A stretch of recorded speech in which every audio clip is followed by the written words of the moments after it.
হায় হায় এলাকায় কেমনে মুখ দেখাবো।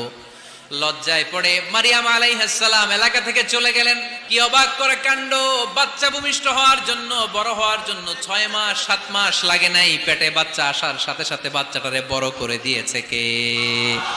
মারিয়াম আলাইহিস সালাম এবার বসে পড়লেন, বুঝতে আরম্ভ করলেন প্রেগন্যান্সির পেইন উঠেছে। হঠাৎ করে পেট থেকে বাচ্চা ভূমিষ্ঠ হয়ে যাওয়ার পরে উনি কাঁপতে আরম্ভ করলেন। ক্ষুধার চোটে খাবার কিছু নাই, সামনে ঝর্ণা, উপরে একটা খেজুর গাছ।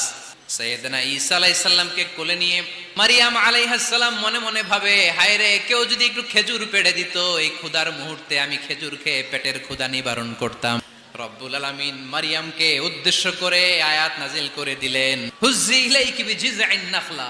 এর মানে হচ্ছে মারিয়াম, কেউ পেড়ে দিবে না, একটু কষ্ট করে হাতটা উঁচু করে খেজুরের ডালা ধরে ঝাঁকুনি মারো, টস টসে কাঁচা পাকা খেজুর নিচের দিকে পড়বে, তারপর তুমি তুলে খাবে। সুবহানাল্লাহ।